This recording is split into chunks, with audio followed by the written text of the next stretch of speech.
My wife begged me to have kids, but as soon as they were born, she abandoned us. Now she's a substance addict and wants to make a comeback. Emma and I have been together since high school. She was literally my dream girl and made me feel like a little kid again. Because of her, I was motivated to study and be at the top of my studies because I wanted nothing more than to provide for her. But she had other plans. She waited until we were moved in together and I had settled down at my job to tell me she actually did want kids. I told her I would think about it, and as the weeks passed, she never brought it up again. Honestly, I was kind of hoping she changed her mind or something, but then she started raving about her friends' baby showers. She started accidentally leaving baby catalogs around the house and pointing out how cute every child we passed by was. Eventually, my time had come where I couldn't avoid it anymore. I sat Emma down on the couch and told her, I am ready to have kids. She gave me a big toothy smile, something she only does when she's really happy, and butterflies filled my stomach. We made love right there and then. No rubber. For the next few weeks, we were riding like rabbits. It felt like we were in high school again, and lo and behold, we finally got the news. The 2 pink lines. Life became bright after that. Well, mainly for me, because after the novelty wore off, it seemed like Emma was just going along with it. One morning, I found myself convincing Emma to get in the car so we wouldn't miss the ultrasound appointment, which was completely bizarre considering how she was the one who introduced the idea of babies. And that same day, we were hit with the news that changed everything. The sonographer told us it wasn't just a baby anymore, it was twins. A smile plastered on my face, and I practically hit the ceiling with excitement. But as I turned to Emma, she had a look of disappointment. She even sighed and asked the sonographer if she could check again. It wasn't anything too negative, but enough to plant a seed of doubt in my mind. When we got home, I started going through finances, and we had more than enough to support both of our daughters. I immediately exchanged all the baby gear for doubles, and when I asked my wife what color she wanted the double baby stroller to be, she just said, I don't care, before going back to watching TV. An awful gut feeling washed over me, but then I thought about all the pregnancy books I had read and how much women's hormones change, so I brushed it off and decided to instead be more supportive by cooking more homemade meals and giving more foot massages. But as her bump developed, the more our relationship turned cold, like ice cold. She stopped wanting anything to do with me. Whenever we were in bed at night, and I so much as had a toe touching her body, she would immediately pull away and move further to her side of the bed. Whenever I tried to hold her hand, in public and private, her face would be permanently contorted until I let go. I had no idea what I was doing wrong, and I honestly started to believe I was a terrible husband. And after I caught her watching a romance movie alone on a Friday night, something we've always done together since the day we met, I took action. I finally called her friend, Stacy. I didn't even have anything planned to say, and by the time she picked up, I was already in tears. But she immediately went into comforting mode. It was like she was expecting it. It took a few minutes for me to calm down, and when I did, Stacy reminded me that she was Emma's friend, not mine, and that's where her loyalties lie. But before hanging up, she said something that changed how I would view Emma forever. You know the phrase, fail to prepare to fail? If I was you, I would prepare for anything that could happen in that hospital room. My heart dropped, and that's when I heard Emma scream. Her water broke. I called an ambulance, and I soon found out exactly what Stacy was talking about. The ambulance arrived within minutes, the flashing lights bathing our apartment in an eerie red glow as the paramedics rushed in with practiced efficiency. They assessed Emma quickly while I grabbed the pre-packed hospital bag, my hands shaking so badly I could barely zip it closed. Multiple pregnancy, 36 weeks, water broken, one paramedic reported into his radio while they carefully helped Emma onto the stretcher. Her face was contorted in pain, but when our eyes met briefly, I caught something else, hesitation, maybe even fear that had nothing to do with the impending birth. The ride to the hospital was a blur of sirens and my own racing thoughts, Stacy's warning echoing in my mind as Emma squeezed my hand during contractions that seemed to be coming faster and more intensely than I'd expected. We arrived at the hospital in record time, and Emma was immediately wheeled into a delivery room while I was instructed to change into scrubs. The delivery room was a flurry of activity, nurses connecting Emma to monitors while the doctor checked her dilation. 8 centimeters already, she announced with raised eyebrows. These babies are in a hurry to meet their daddy. I positioned myself at Emma's side, offering words of encouragement that felt hollow even to my own ears. Between contractions, I noticed Emma exchanging glances with her primary nurse, a tall woman with copper hair who seemed to know exactly what Emma needed without being asked. Did you get a chance to discuss your birth plan with your husband? The nurse asked, her tone oddly cautious. Emma shook her head slightly, grimacing as another contraction hit, and I felt that same icy dread from Stacy's warning settle deeper into my stomach. The next few hours passed in a marathon of contractions,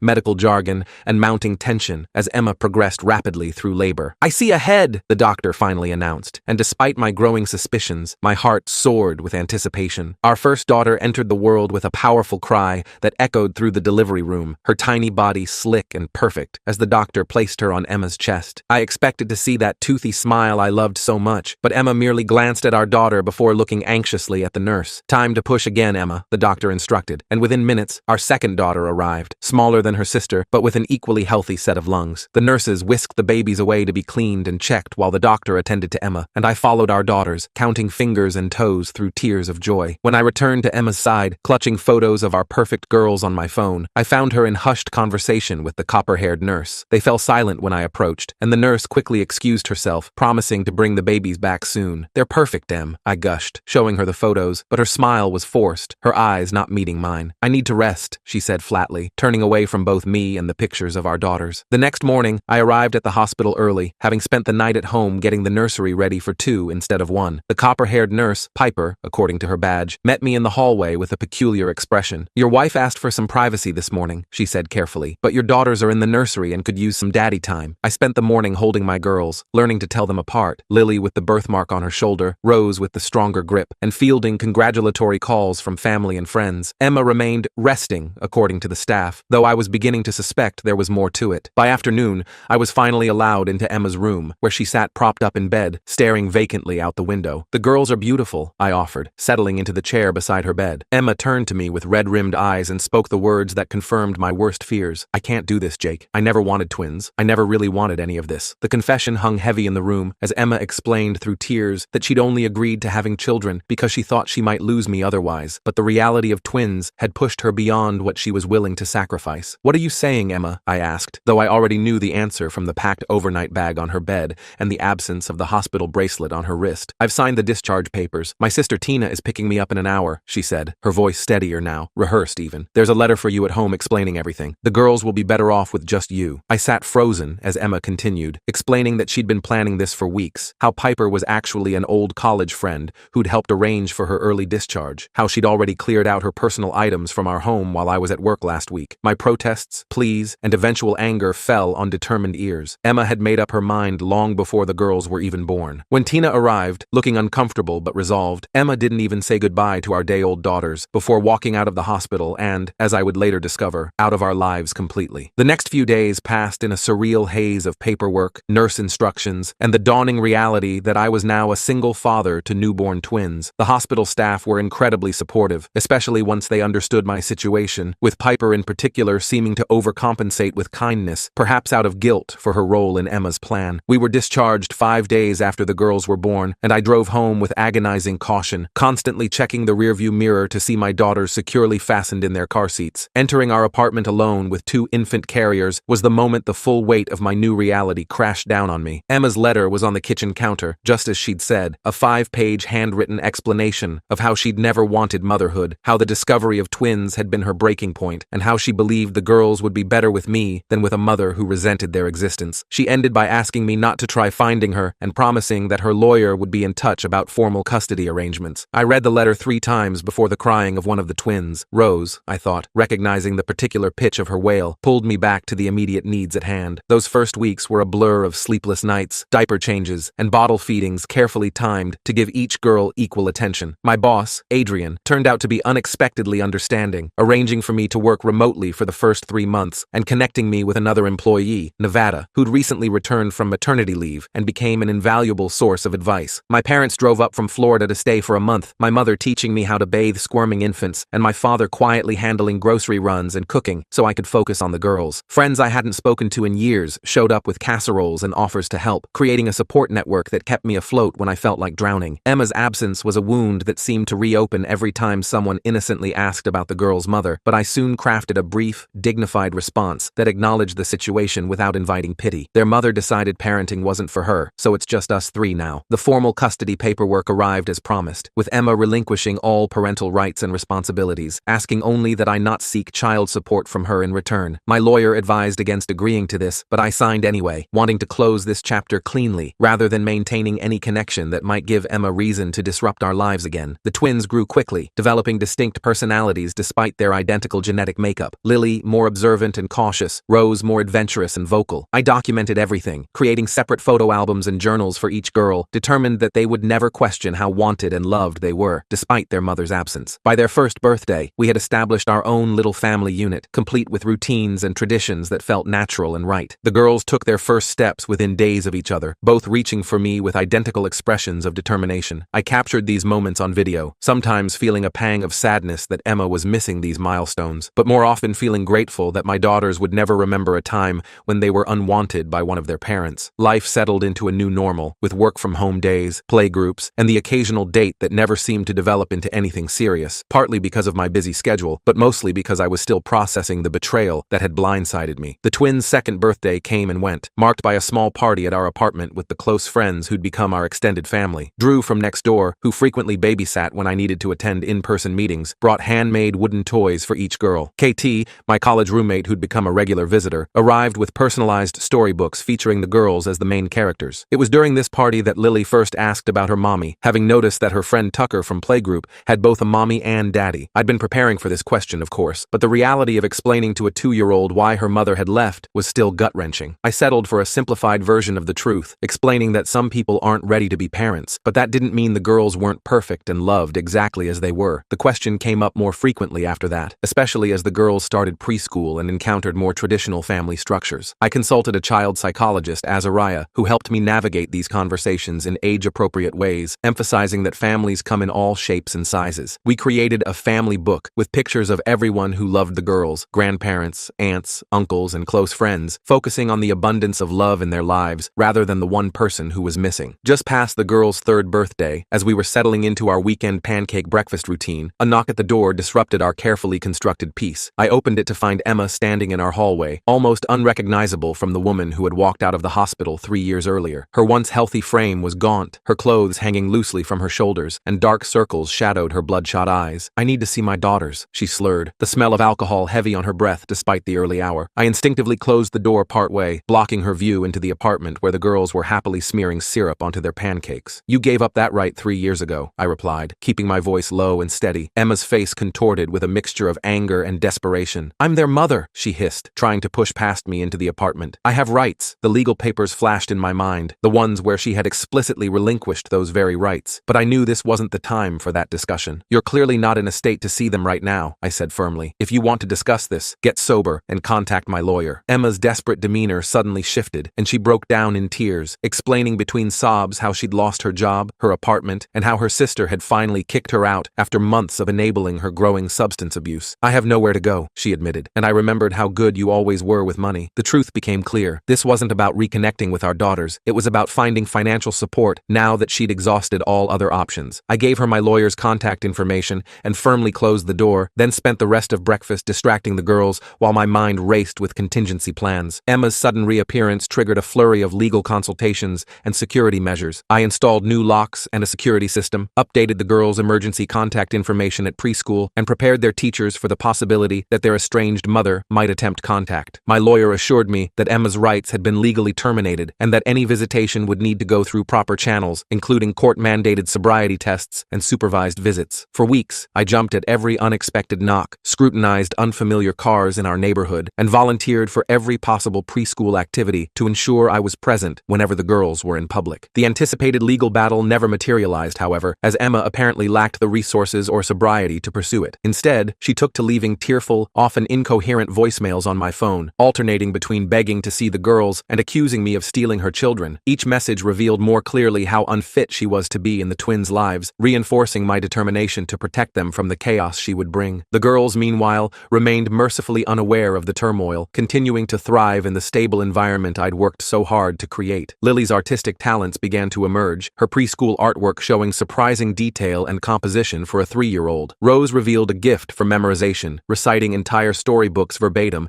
and correcting me if I tried to skip pages at bedtime. These developments became my focus, channeling my energy into nurturing their individual strengths rather than dwelling on the shadows Emma had cast over our lives. 6 months after Emma's appearance at our door, I received a call from Tina, who explained that Emma had been admitted to a rehabilitation facility after being found unconscious in a motel room. The doctors had discovered her deteriorating liver function and given her an ultimatum: get clean or face potentially fatal consequences. Tina asked if I would consider allowing Emma some form of contact with the girls once she completed her 90-day program, suggesting that becoming part of their lives again might give Emma the motivation to stay sober. I listened politely, but remained firm in my position. The girls' well-being came first, and introducing an unstable presence into their lives, even if that presence was their biological mother, would not serve their best interests. Any relationship would need to be built slowly, with professional supervision, and only after Emma had demonstrated long-term sobriety and stability. Tina seemed to understand, promising to keep me updated on Emma's progress without pushing further. Life continued continued its forward momentum, with preschool graduations, summer vacations to my parents' Florida home, and the girls' ever-expanding vocabularies and personalities. I dated occasionally, though nothing serious developed until I met Poe, a children's librarian who ran the Saturday story hour the girls adored. Our relationship evolved naturally, beginning with casual conversations during story hour, progressing to coffee while the girls played in the library's kid zone, and eventually to dinner dates when Drew or my parents were available to babysit. Poe approached my situation with understanding and patience, never pushing to replace Emma, but offering a genuine connection with both me and the girls. The twins took to her immediately, especially Rose, who shared Poe's love of books and stories. After 8 months of dating, I cautiously introduced the concept of Poe spending more time at our home, carefully observing the girls' reactions. They were enthusiastic, particularly about Poe's pancake-making skills, superior to mine, and her willingness to read just one more story at bedtime. Our relationship deepened, and I found myself healing in ways I hadn't thought possible, letting go of the anger and betrayal that had lingered even as I'd built our new life. On the twins' 4th birthday, as we celebrated with a small party at the local park, I noticed a familiar figure watching from a distance. Emma, looking healthier than when I'd last seen her but still bearing the marks of her struggles, stood beside a park bench, clutching what appeared to be wrapped presents. Our eyes met briefly before she turned and walked away, leaving the gifts on the bench. I retrieved them later, finding age-appropriate books for each girl with simple inscriptions, "With love, from your mother." I decided to keep the gifts hidden until I could consult with Azariah about the best approach. The psychologist advised that, at 4, the girls were still too young to process the complexity of their mother's absence and return, suggesting that any contact should be carefully structured and supervised by professionals if I decided to allow it at all. Following this guidance, I contacted Emma through Tina, proposing a meeting with just the adults present to discuss potential next steps. The meeting was tense but productive. Emma was 6 months sober, attending regular therapy, and had secured stable housing and part-time work. She acknowledged that she had no legal right to demand access to the girls, but expressed genuine remorse for her actions and a desire to know them in whatever capacity I deemed appropriate. We agreed on a slow, carefully monitored process. First, letters and cards that I would review before sharing. Then, if all went well, brief supervised visits that would be presented to the girls as meetings with a family friend until they were old enough to understand more. This arrangement proceeded cautiously for several months, with Emma sending thoughtful, age-appropriate notes and small gifts that showed she was making an effort to understand who the girls were becoming. Our first supervised visit took place at Azariah's office, a neutral space where the psychologist could observe and intervene if necessary. I introduced Emma simply as someone who knew you when you were babies, and the girls responded with the friendly curiosity they showed to most adults. The visit lasted only 30 minutes, but went smoothly, with Emma following the guidelines we'd established about not revealing her identity and focusing on getting to know the girls rather than seeking affection or making promises. As we established this cautious new dynamic, my relationship with Poe continued to deepen. She moved into our apartment shortly after the twins turned 5, bringing her extensive book collection and calm presence into our daily lives. The girls adapted to the change with surprising ease, seeming to intuitively understand that Poe's presence added to, rather than diminished, the attention and love they received. Our family expanded again when Poe's elderly golden retriever, Tucker, joined our household, quickly becoming the girls' favorite napping companion and confidant. Emma maintained her sobriety and continued the structured contact we'd established, gradually earning limited trust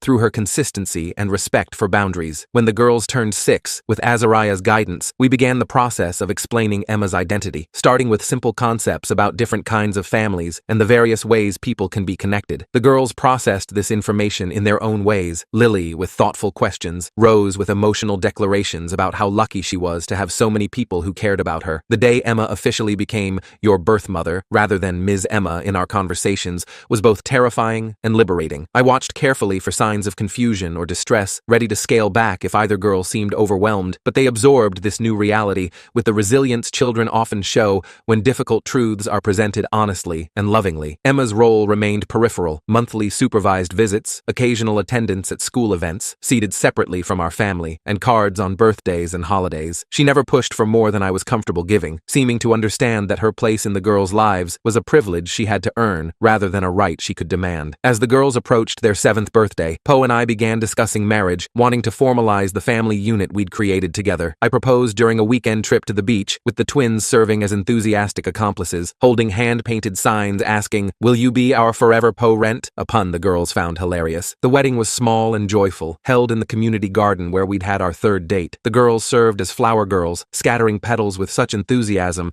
that the aisle was barely visible beneath the colorful carpet they created. Emma attended as a guest, maintaining a respectful distance and leaving early after offering genuine congratulations. My wedding to Poe marked the final healing healing of the wound Emma's departure had left. We were complete, not despite our complicated history, but because of how that history had shaped us into the family we had become. The twins continued to thrive, excelling in school and developing their individual passions, Lily in art and science, Rose in literature and music. They understood their family story in an age-appropriate way, neither idealizing the absent mother nor harboring resentment toward her. Emma remained a peripheral but consistent presence, sober and stable, gradually building a relationship with her daughters that was appropriate to her role in their lives. And I found myself exactly where I needed to be, surrounded by love that had been hard-won, but was all the more precious for the journey it took to find it. I sometimes think back to those early days with a mixture of wonder and gratitude. The girls turned 8, then 9, then suddenly they were hitting double digits. Their personalities blossomed in ways that constantly surprised me. Alice developed a knack for mathematics